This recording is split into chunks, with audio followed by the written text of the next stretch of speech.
Hello there. My name is Dr. Rebecca Gilbert, and I am Chief Scientific Officer at American Parkinson's Disease Association.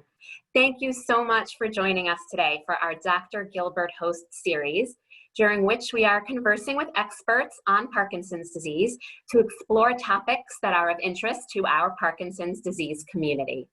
This session has been generously sponsored by an unrestricted grant by Genentech. Today, we'll be talking with Bill Rasmussen, founder of ESPN and a person living with Parkinson's disease. We will be discussing Bill's insatiable appetite for life, otherwise known as intentional optimism. Now, to introduce you a little to Bill, his innovations in sports and broadcasting include the creation of ESPN, Sports Center, wall-to-wall coverage of the NCAA men's and women's regular season and tournament college basketball, and coverage of the College World Series.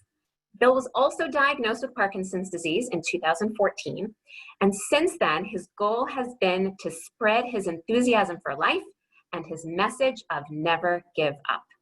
Bill, thank you so much for joining us today. Glad to be with you, Doctor. So before we hear about your philosophy and we hear our audience questions, I would love to ask another special guest to say a few words about you. And this is Jean Allenbach. Jean is our Executive Director of APDA's Northwest Chapter, and that's where you live. You live in Seattle. And I'd love to ask Jean to say a few words about you and about your role in programming at the Northwest Chapter. Jean. Thanks, Dr. Gilbert. I'm thrilled to have you all on this webinar today so you can get a glimpse into how Bill lives his life with intentional optimism. I'm lucky enough to work with Bill on numerous projects, from participating in our chapter's APDA Conversation series to speaking candidly when being interviewed for our Parkinson's Pathfinder magazine. Bill spreads sunshine wherever he goes. Bill chaired our virtual optimism walk. He helped create promotional videos and challenged our friends in Boston to a friendly competition. Every time I speak to Bill, he asks, what else can I do to help spread awareness of Parkinson's disease? He motivates me to do more, think bigger, and never give up. Like all of us, Bill does not want anyone to feel alone in their diagnosis and has made it his mission to speak openly about his and encourages others to do the same. He is an active member in our chapter, having participated in the APDA press program, education programs, and our Flying Solo support group. With that, I want to give a special thanks to Dr. Gilbert for hosting Bill this month and introduce you all to my friend, Bill Rasmussen. Thank you so much, Jean. So happy to have Bill here with us today, and thank you so much for all that you do for our Northwest chapter. So let's begin. So Bill, I'd like you to give an overview of your philosophy as it relates to Parkinson's disease and the concept of intentional optimism. And after that, we're going to take questions. So many have already been submitted to us. I have them here, and we'll ask them as the time arises. And if you're watching this live and you have a question, please feel free to enter it using the question and answer feature on your Zoom app. So with that, I would love to pass the baton to Bill. Tell us about your philosophy. Well, I'm really optimistic, as you well know. We've spoken before. I think that you have to start every day. The instant you wake up, don't roll over and groan. Just wake up and say, this is another great day. I think you have to greet every day. Be enthusiastic, excited, energetic, and think of the possibilities that the day holds. We all have our problems with Parkinson's. However, that doesn't mean we stop living. Battling Parkinson's and that pesky old age clock that some of us are facing as we go along doesn't make this the easiest thing we've ever done, but make the best of every single day. One thing that I do, and we can all do this, and I talk about exercising the brain. We all do a lot of physical exercise, which is great for Parkinson's. Whatever exercise you do, whatever physical exercise, it's wonderful, but I think you have to exercise the mental as well. And so what I do every day when I wake up, I have a song in my mind, whatever song pops into my head. The one thing that we can do, it's kind of a record player in my age group, but today it would be, I suppose, streaming. So my own private streaming service comes up with some, some bright, cheerful song. It might be raining outside, but we can have sunshine, of course, inside. Some folks might remember the name Jimmy Durante and his very famous, you gotta start off each day with a song, even when things go wrong. He used to open every show with that, and it was kind of intriguing. And if you do that, you'll have a really good start to the day. I try to be positive long before breakfast arrives. I'm thinking about things like, especially living in Seattle, we see some gray skies, which brings Dick Van Dyke to mind. Gray skies are going to clear up. They do sometimes. And put on a happy face is the rest of that one. And I don't like to think negative thoughts. We don't always win everything that we try, everything that we start out to do every day. And I'm a big Broadway fan, as you probably know, Doctor. We've talked about it before. And MAME is one of my favorites, about open a new window and open a new door every day. That's what we do when we wake up. We open that new window, travel a new highway that we probably haven't tried before. So that's a good thing to do. And I talk about when I go for a walk, and this is, if anyone has been in the military, they will understand what I'm saying. I think of a Sousa march. And if you've been in the military and you snap to and march, and with that music playing in your head, and that wonderful thing that we have called the brain can remember things from 50 years ago, 70 years ago, whatever, or 20 or 10, or sometimes we forget yesterday, but we can do the rest of it. So I think greet every day, wake up anticipating it's going to be a great day, go for a walk, do your exercise, and throughout the day, just keep your brain active. I do that with a number of mental exercises. I have one that I don't think I've talked to you about, Doctor, and it's kind of interesting to me when I think about it. And it makes me anxious to get up every day and do something, when you'll see why. If we use age 100 as a target, just because it's easy to do numbers off 100 when you think of percentage. If you think about that, there are 36,525 days, counting leap year, in 100 years, 36,000 days. If you sleep 6 hours a night, that's 25 years you've been asleep. If it's 8 hours, wow, that's a third of the time that you've been asleep. 33 years of sleep out of that time.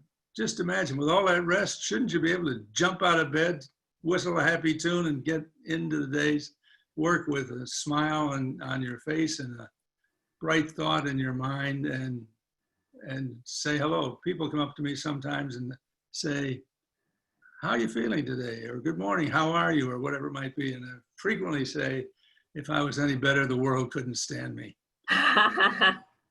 Wow, I love those thoughts. That's my approach. I'm just positive about everything. When somebody says no, okay, we can just keep getting no's until you get that yes. There's a yes out there somewhere. I want to share with you two of our participants have chatted during your discussion of the songs, and one said, Jimmy Durante, Young at Heart, so that's another song that can pop into your head, and Good Day Sunshine by the Beatles, another. So I think our participants are thinking along your lines, which is fabulous. Thank you. Countless examples of that. And countless examples. Why don't we think about those than any of the negatives? Parkinson's isn't easy, and you of all people know that. But we can make it easier on ourselves with a very positive attitude. Yeah, absolutely. There's a question that came in, and I want to address it sort of off the bat, and I think maybe some people of our participants are thinking this as well. So Bill, you've been talking about optimism and sort of the approach one should have in the morning, and as much as they can. And someone asked the pointed question, well, what about people who have depression? How can they be optimistic? And so I just want to address that question from a medical point of view. Depression is absolutely part of Parkinson's disease. It's a medical condition, and no one is suggesting here that with enough smiles and happy songs we can undo depression. That isn't what we're saying here. Certainly bring up depression with your doctor. There are treatments, there are medicines that can be taken to help as well. And so what we're talking about is when your medical issues are controlled, if you are not able to then move to the optimistic point of view, what kind of things can you think about, and how can Bill, help you get there? So thank you so much to our first questioner who brought up that important topic about depression. But and I'm sure another thing that our audience is super interested about, I've mentioned you're the founder of ESPN. Could you give us a little bit of a history lesson to help our readers understand how that came to be, and how did your natural optimism help ESPN come into being? Well, first of all, I got fired from my former job, so I had to have a job. I had kids in school. I was living in Connecticut and working for the New England Whalers hockey team. They fired me, and we had been working on a project to get their hockey games on there were only 5 cable systems in Connecticut. And so when I was fired— And what year was that? That was 1978. That was 78. Memorial Day weekend, 1978. And when we started looking how to deliver the program in hockey games to those cable systems, we came upon one guy who said, well, there's something called a satellite that's coming along, and I've got a phone number from somebody at RCA, RCA America. I'm in New York. Why don't you give him a call? So I did. And to my utter surprise, here I've just been fired and I'm grasping at straws, and I told him who I was, and I had heard about a satellite. Could he fill me in? And he said, "Where are you in Connecticut?" And I thought, that's kind of strange. So I told him I was in Plainville, Connecticut. He said, "I'll be up in the morning." And he came up the next day and outlined all the things that RCA Americom had. And we found out that even though they had launched the satellite in December 1975, it was flying around up there only half full. And so they were looking for people to buy time. And it started off, people would buy, HBO bought 5 hours a time. Madison Square Garden bought 2 hours a time. And he went through all of this explanation. At the end of that, he said, then we have one more that nobody's ever bought. He said, it's 24 hours a day, 7 days a week. It's a 5-year contract, and it's $34,167 a month. And maybe that's why no one ever bought one. I don't know. And so that turned out to be, on an hourly basis, cheaper than buying 5 hours for HBO. So my son Scott and I, who was involved in numbers, and he was in the meeting, we went home, thought about that. And the next day we said, we have to have one of these. So I called Al Parinello, was the guy at RCA. He said, I said, we want to buy one of those things. And I did this because I couldn't think of the word, and I was doing this, one of those things. He said, you mean a transponder? I said, yeah, one of those 24-hour things. And then he said, 24 hours, you do? What I didn't know is the part that I told you earlier, that they'd been flying around up there half empty. And they were looking for a partner, any partner, who would do 24 hours and introduce this 24-hour idea. So they really cooperated with us greatly. And then we had to get the money to finance it.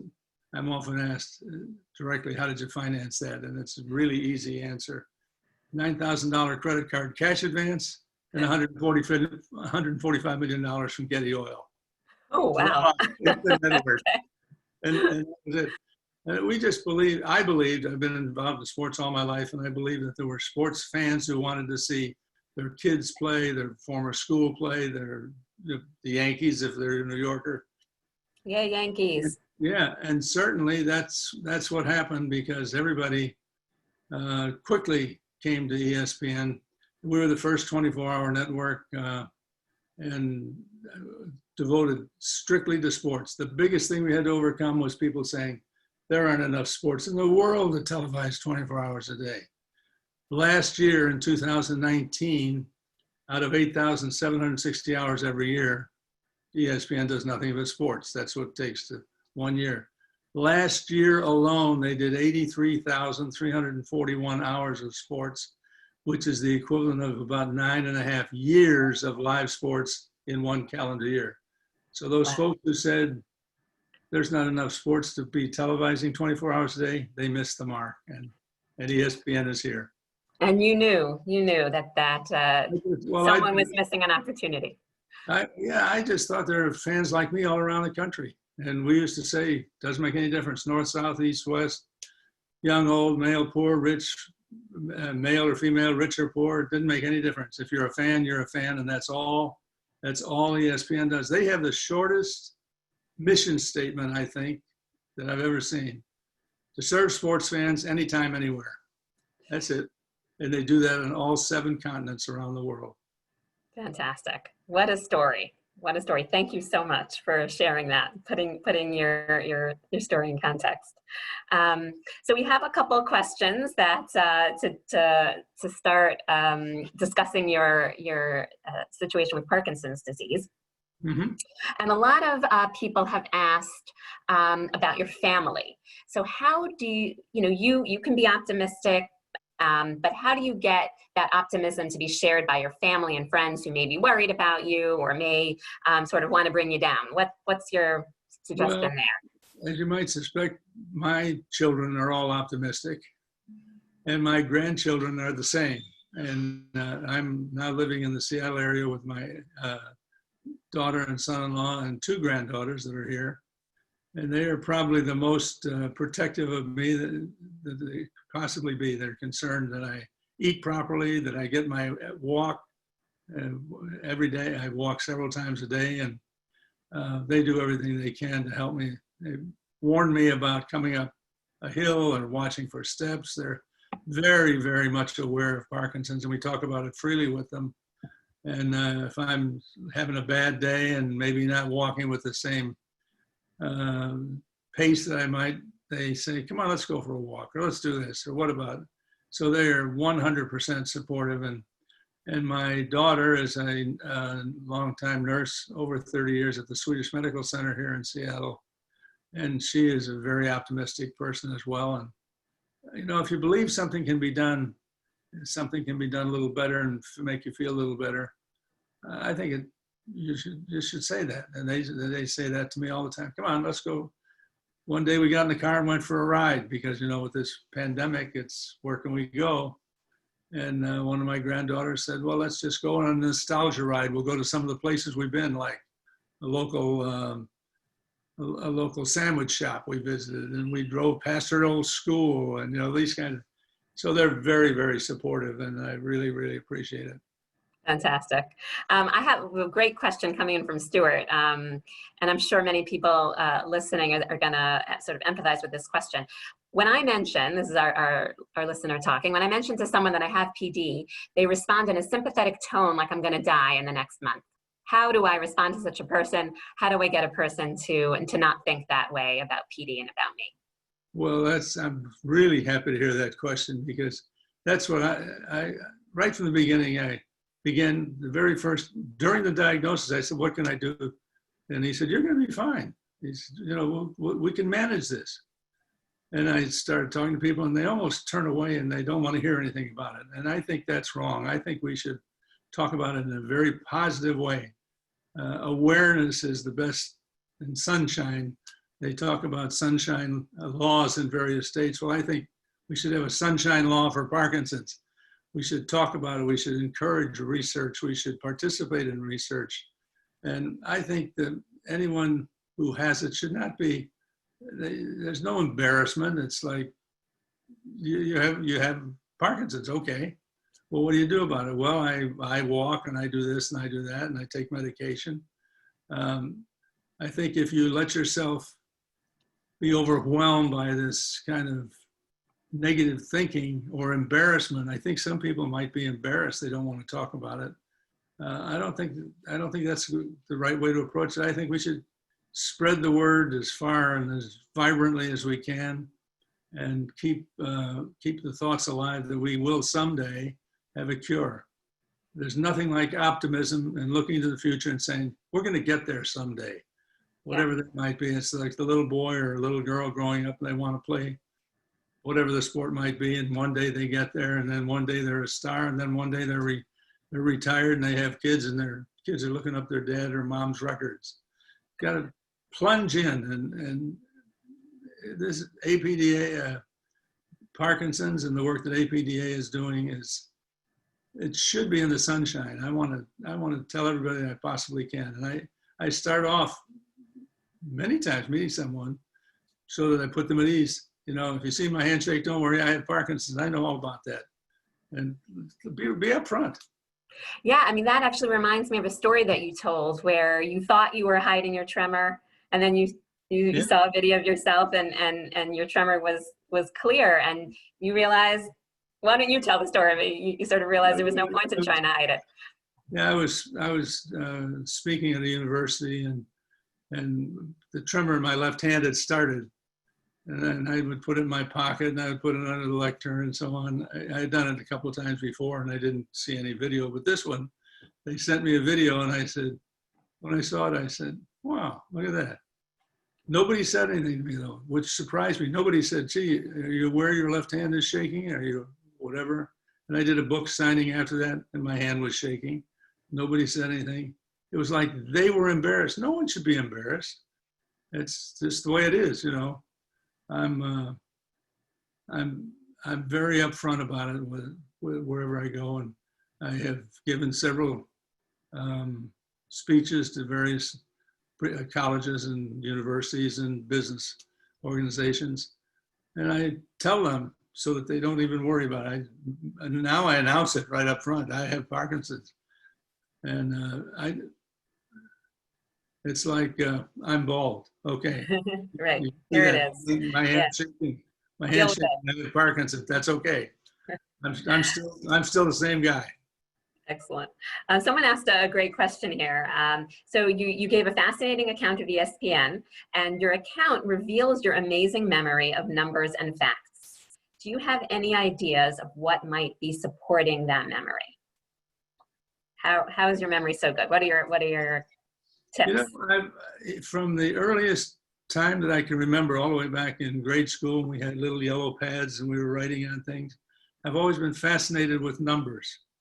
And now my kids call me the Excel king because I do so many different charts on Excel. I keep track of a bunch of things on Microsoft Excel. Old-fashioned maybe, but that's what I do. And sometimes they even come in and they say your desk even looks like an Excel desk because everything is lined up and so on. And I've always had an affinity for numbers, and being a sportscaster, I did live sports and play-by-play for a number of years. You're involved with a lot of statistics, and it's much easier if you can commit them to memory and the flow just happens rather than saying, just a second, Charlie here, I remember a couple of years ago this happened to him, I better look it up. But if you can remember those stats right off the top of your head, it flows right into the conversation. I really don't know why, but I mean, I don't know why it works that way, but I do have a memory. You have a good memory. So you've been practicing, your memory's been getting a lot of practice all your life. Yeah. It's serving you well now. Yeah. The folks at ESPN, when they have a question about something that happened, they say, instead of going to the archives, they give me a call. That's great. So we have a lot of fun with that. I wish we knew. I wish researchers and scientists knew what exactly was going on in your brain that gave you such a good memory. It would be very helpful. One day we'll know. That's fantastic. So we have another question here, and this is a tough one. What about a person who lives alone and has no family? Do you have any advice about being optimistic in the face of being alone? Yeah, I have thought off and on, and for a long time, I actually did live alone until just 2 years ago. And A, I was careful. B, I made sure that I made a lot of friends where I was living in the condo complex where I was living. And don't be afraid to ask for help. But you have to be confident. If you're hesitant and you say, gee, I can't do this, that's cannot do this, the chances are you can't do that.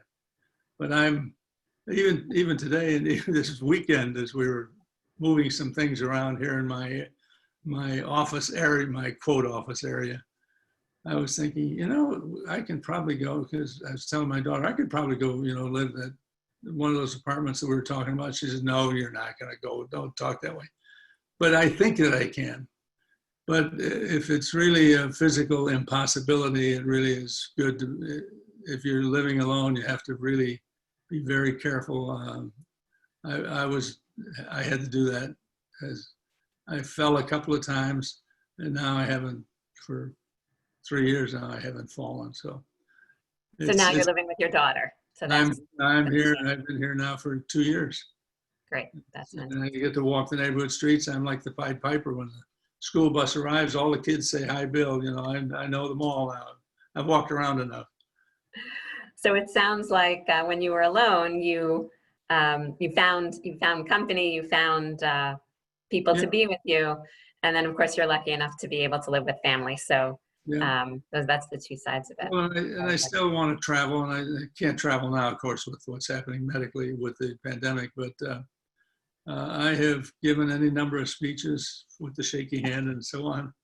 And last September on ESPN's 40th anniversary, I did a 10-day cross-country tour at several of their locations.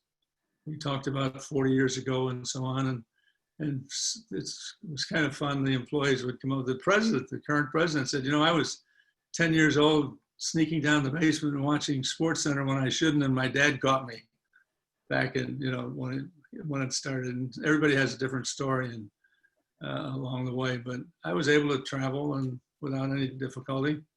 And it's fun. I think the biggest thing that I miss is being able to be around people all day, every day. I mean, I'm a people person.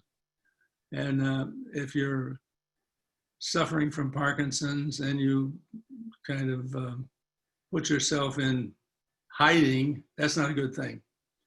Be out and meet, if it's meeting a 3 or 4 or 10-year-old or a mom and her 2 kids in 1st grade and 3rd grade, that's okay. I get to talk to a lot of people as I walk around, but don't hide. No embarrassment at all. We all have different illnesses through our lives, and this is just one more. So I have a bunch of questions from the audience trying to get a handle on your history of Parkinson's. When were you diagnosed and how long it's been and sort of the trajectory of your Parkinson's? Could you give us a real brief overview of, Sure. of that? 2014 was the diagnosis. Prior to that, I had been to my regular primary care doctor, and I thought I had a little shake in my left hand, and he said, well, it might be essential tremor, let's watch it. And then at one point he said, I think you better go see a neurologist or check and see what's happening. That was in 2014. Very mild, he said at that point, not a problem. And I've generally been in pretty good health all my life. So we held off on medication for a short while and then began to take the levodopa. I can remember the day that he diagnosed, and my daughter was with me, and he said, after all evaluations and so on, in a brain scan to make sure there was nothing else, an MRI, that there was nothing else wrong, he said, I have some bad news for you. You have Parkinson's. And my daughter said, oh, good. And we both looked at her. She's an oncology radiation nurse. And when he said the words bad news, she immediately thought brain cancer. So, but I didn't really change my life. I was living in Florida at the time, up here visiting, and I had seen the doctor here before. Many had lived out here for many years. Hadn't changed. Take the medication regularly, and exercise all the time. I exercise in the morning, in the afternoon, in the evening. Physical exercise. And that takes time out of the day to go do those things. Your brain never takes the time out. It's working while you're awake if you're not sleeping away those 33 years, like I've already done almost. Well, not quite 33, but getting close. So I just believe, be open about it. Yeah. So you actually are going into another set of questions that people are curious about. So you mentioned that you exercise quite a bit, morning, noon, and night. Can you give us a little more specific about what you do, what exercises you do? You also mentioned a little bit about the mental exercises that you try to keep your mind sort of active. What are those? What kind of mental stimulation you give yourself? And then finally, the third piece of it is diet. Are there any specific dietary rules that you keep to? So physical, mental, diet. What's it like for you? The physical, I start every day, even before I get out of bed.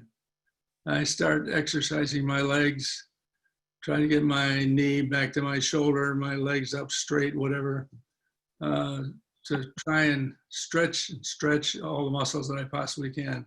I get up and I do the normal kinds of things that physical therapists would say about leg exercises, high knee kicks, walking around.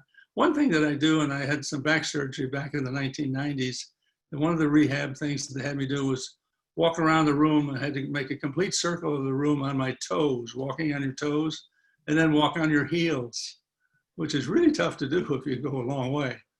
But anyway, I do that every day. And twist the torso and arms out to the side and arms up, and exercise in every which way that you can to kind of get all of the oil. I kind of think of it as lubricating the joints, get them working in the morning. And I do that every morning and every night, that full routine. And then during the day, I try to walk 3 miles a day. Nice. I get between 2 to 3 miles a day. Most in Seattle, sometimes the weather says you're not walking today, but that's okay. I don't walk on those days. So that's really the physical part of it. And then from the mental exercise is that my computer's open all day long, and I think, for example, don't ask me why these things pop in my head. I'm curious about, there's a lot of talk right now about the census, because it's the 10-year census is coming up. So I get serious about the census. What has been the percentage increase by decade? Well, first of all, when was the first census taken? A lot of people have no idea. 1790. Oh, thank you. There you Great. go. There you go.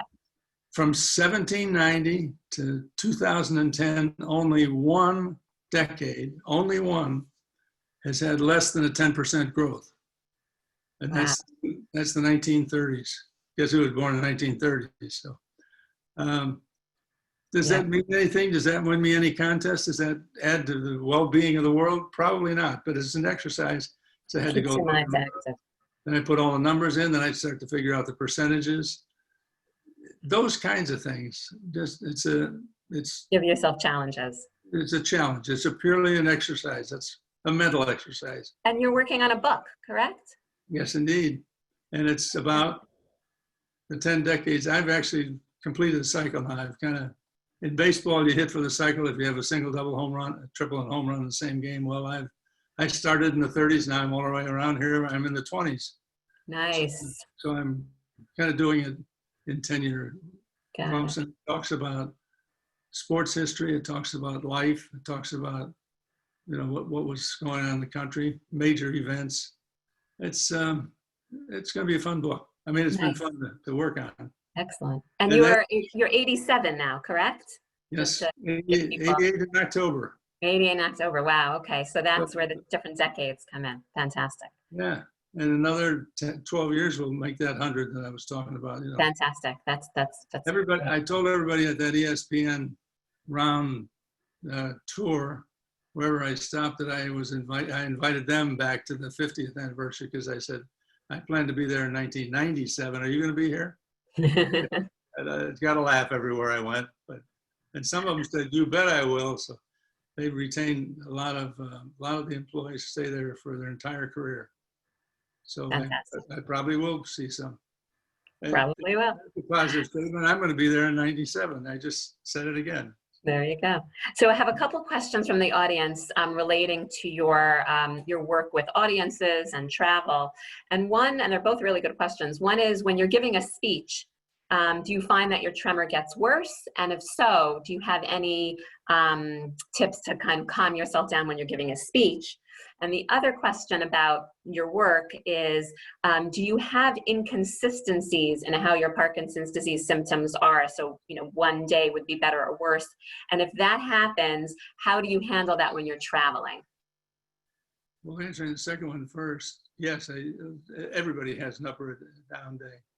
And to take care of that, where I used to fly in the day before an event, I now fly in 2 days, because I don't know what the travel is going to do. And I have found that it usually is a good idea to be there a full day in advance. So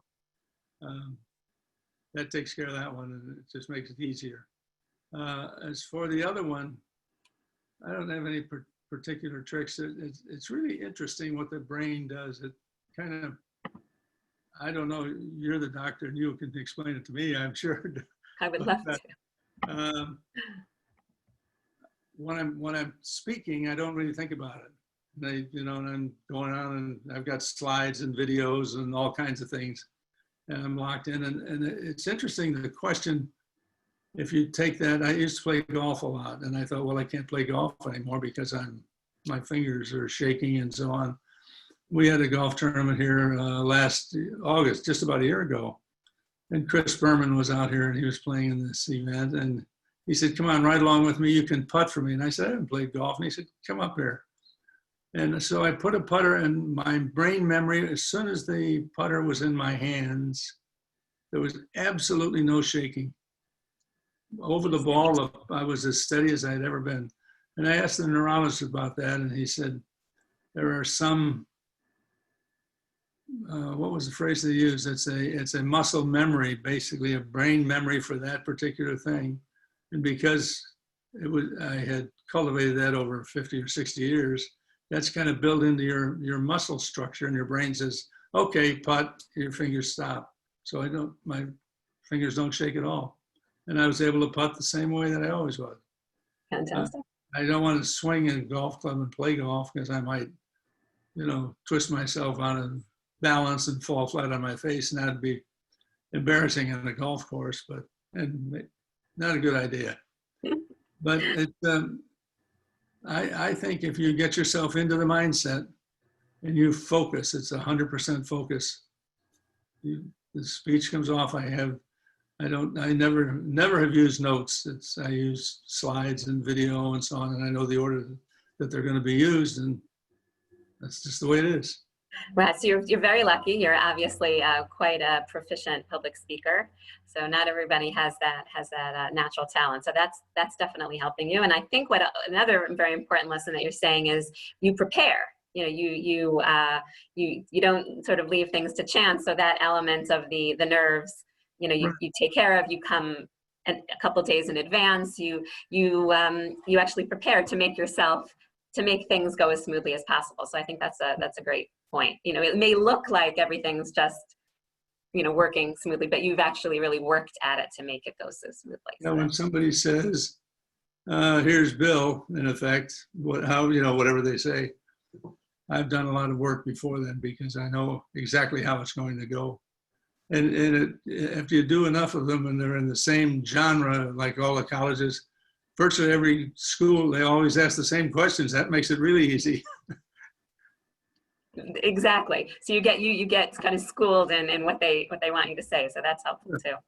So I have just so many questions rolling in. It's hard to make sure we answer them all. We're not going to be able to answer them all. But one thing that I want to highlight is you were talking about how you're a people person, and it's super important for you to just reach out to people, whoever they may be. I know that since you've been in Seattle and you've had a lot of interactions with the APDA chapter, that APDA has helped you find that community. Could you talk a little bit about, finding like-minded people and how that process has been to help with your attitude? Yes, the APDA here, and Jean and her group have been, they have so many different opportunities to the press group that we went to, and bringing people together. And it's interesting when you put a bunch of people who all have Parkinson's in the same room. It's an ordinary meeting. I mean, somebody might be shaking, somebody might be having difficulty walking, and so on. But we all know that we all have the same problems.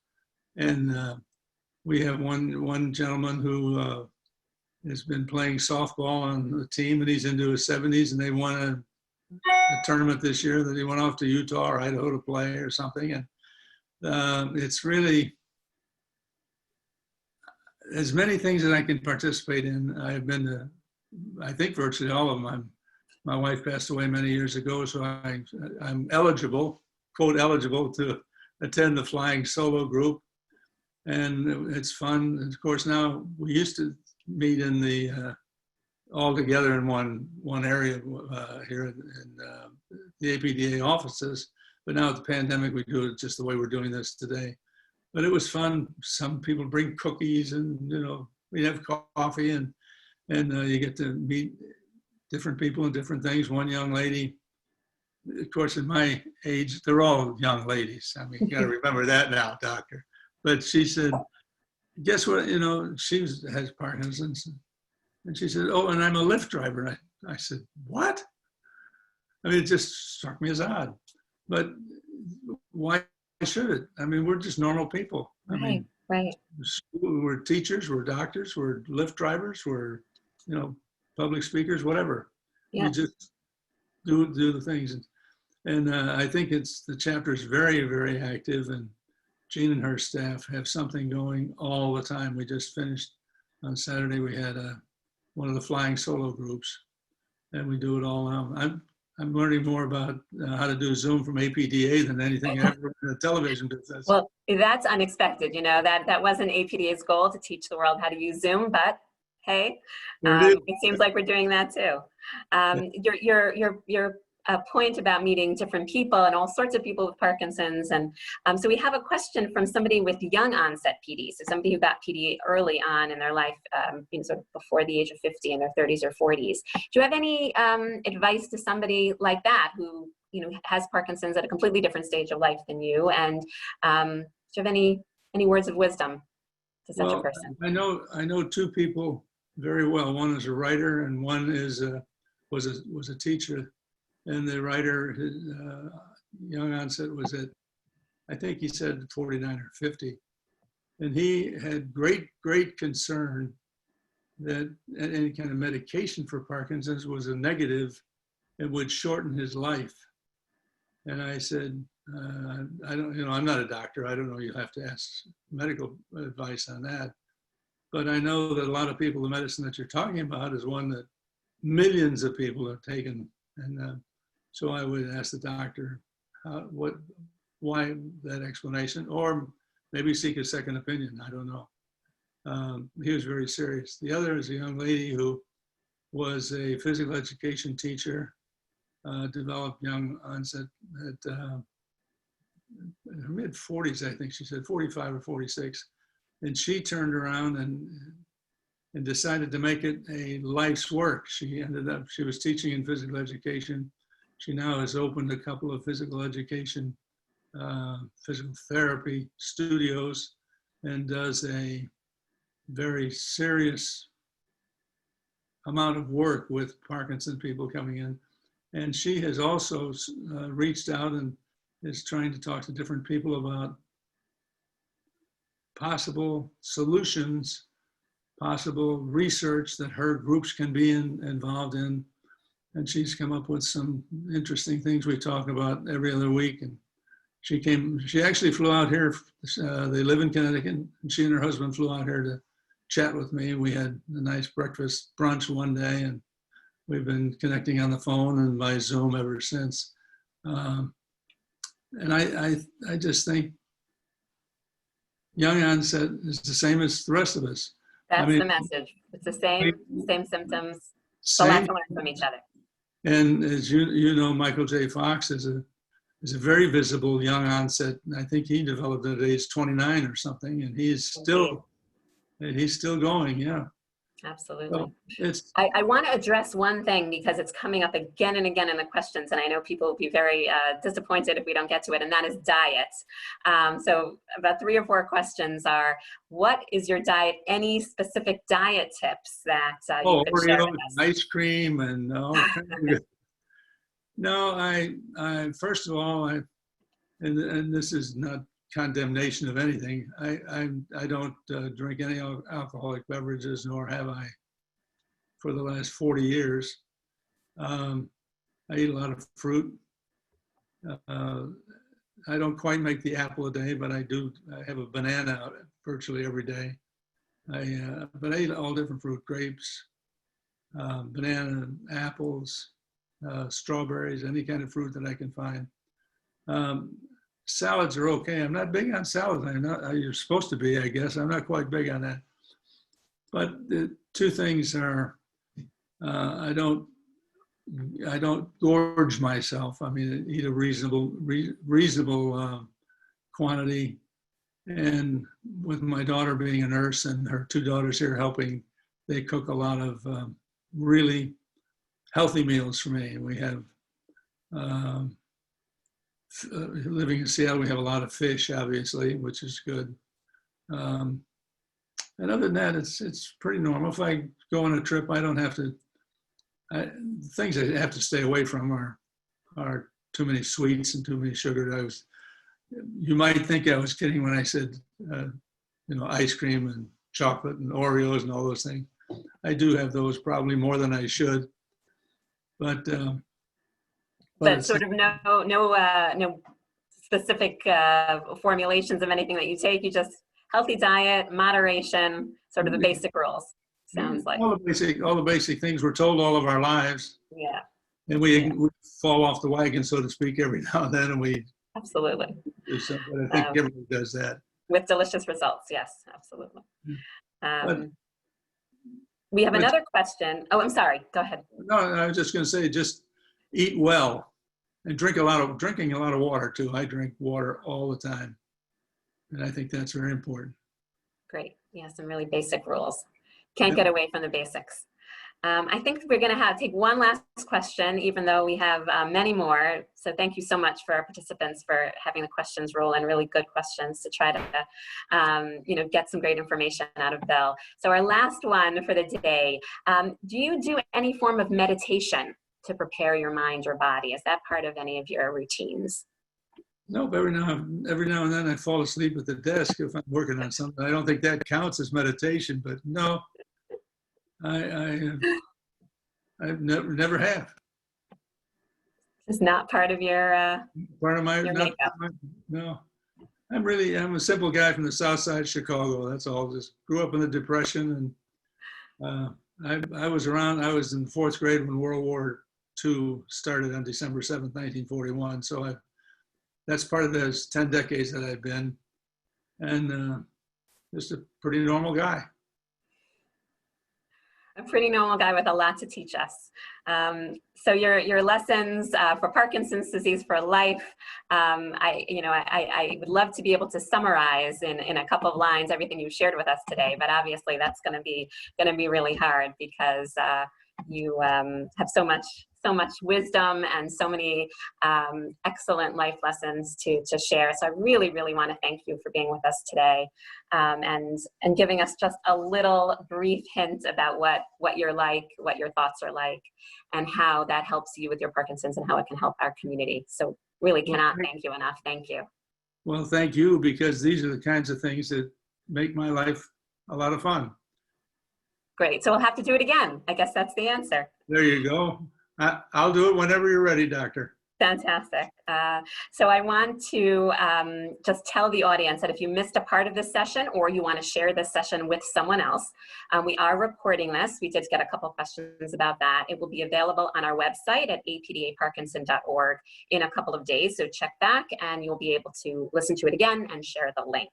APDA, as we mentioned a few times on this broadcast, has many valuable resources in different areas of the country. And we also have resources that are online. And here is a number of them about education about Parkinson's disease. We have publications. We have a symptom tracker app where you can record your symptoms and track them for your physician, etc. And we will be emailing this list of resources to anyone who participated today to help you on your journey understanding your Parkinson's disease. So please consider visiting our website, visiting our resources, and consider donating to APDA at our website so we can continue to bring you programming like this and much else to help you understand your Parkinson's disease. And here are how to get in touch with us, or the various avenues: phone number, website, and various social media avenues. And I want to now end by again thanking Bill for joining us today, and to let you know that our next Dr. Gilbert host session will be on September 10th, and this again will be at noon Eastern Standard Time, and that's 9 a.m. Pacific Standard Time. And I'll be conversing at that time with Dr. Tim Greenemeyer, who is an expert on gene therapy in Parkinson's disease, so a completely different topic, and we'll explore that topic together with questions from our audience as well. So until then, thank you so much for joining us, and we hope very much to see you again soon. Thank you, and have a great day. Bye, everyone.